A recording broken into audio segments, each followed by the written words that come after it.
Hello dear students, स्वागत है आपका अपने इस चैनल इजी एजुकेशन में। आज हम शुरू करने जा रहे हैं अर्थशास्त्र इकोनॉमिक्स क्लास 12 यानी 12th क्लास के विद्यार्थियों के लिए। तो शुरू करते हैं पहले चैप्टर का पहला टॉपिक, व्यष्टि अर्थशास्त्र का अर्थ। व्यष्टि अर्थशास्त्र को हम इंग्लिश में माइक्रो इकोनॉमिक्स के नाम से भी जानते हैं। Micro economics.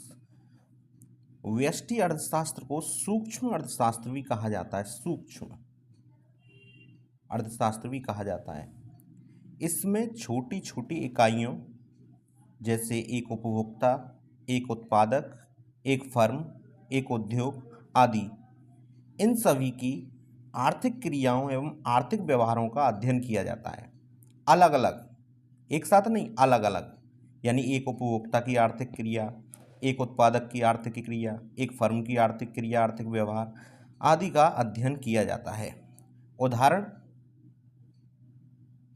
एक उपभोक्ता अपनी आय एवं व्यय में किस प्रकार संतुलन स्थापित करता है, इसका अध्ययन किया जाता है। या एक उत्पादक उत्पादन का प्रबंध किस प्रकार करता है, इसका अध्ययन किया जाता है। किसी वस्तु की कीमत किस प्रकार निर्धारित होती है आदि अनेक ऐसी आर्थिक समस्याएं हैं जिनका अध्ययन सूक्ष्म अर्थशास्त्र में किया जाता है। ओके, तो ये था व्यष्टि अर्थशास्त्र का अध्ययन, अर्थ, मीनिंग ऑफ माइक्रो इकोनॉमिक्स। तो जानते हैं इसकी विशेषताएं क्या क्या होती हैं।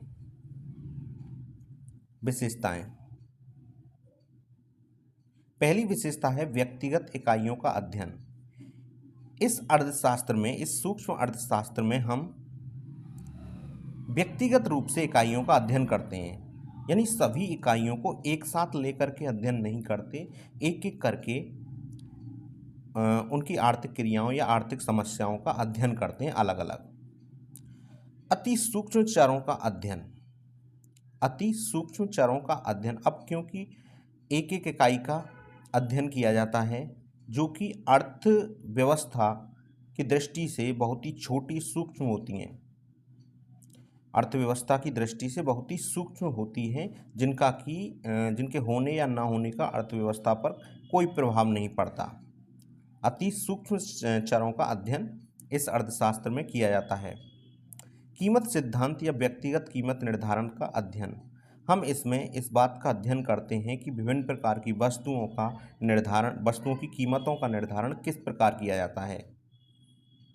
ओके स्टूडेंट, अब बढ़ते हैं इसके क्षेत्र, स्कोप क्या क्या है, इसमें किन किन चीज़ों का अध्ययन किया जाता है।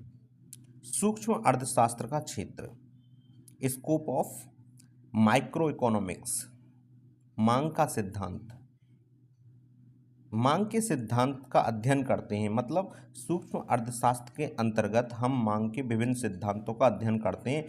मांग किस प्रकार प्रभावित होती है, मांग किन किन चीज़ों से प्रभावित होती है, मांग फलन, मांग की लोच आदि बातों का अध्ययन हम सूक्ष्म अर्थशास्त्र के अंतर्गत करते हैं। उत्पादन का सिद्धांत, उत्पादन के सिद्धांत में आते हैं उत्पादन फलन, उत्पादन संतुलन, लाभ, आय, आगम आदि चीज़ का अध्ययन हम सूक्ष्म अर्थशास्त्र के अंतर्गत करते हैं। कीमत निर्धारण सिद्धांत, हम इसमें विभिन्न वस्तुओं की कीमतों का निर्धारण करना सीखते हैं कि किस प्रकार किसी भी वस्तु का निर्धारण किया जाता है। साधन कीमत निर्धारण सिद्धांत के अंतर्गत हम इस बात का अध्ययन करते हैं कि उत्पादन के विभिन्न साधन जैसे भूमि, श्रम, पूंजी और साहस आदि के बदले जो पारिश्रमिक दिया जाता है, जो पारितोष दिया जाता है, उसका निर्धारण हम किस प्रकार करते हैं। जैसे भूमि के बदले किराया दिया जाता है, किराया या लगान। श्रम के बदले मजदूरी। पूंजी के बदले ब्याज और साहस के बदले लाभ। इनका निर्धारण किस प्रकार किया जाता है, यही हम साधन कीमत निर्धारण सिद्धांत के तहत सीखते हैं, जो कि सूक्ष्म अर्थशास्त्र में इसका अध्ययन होता है।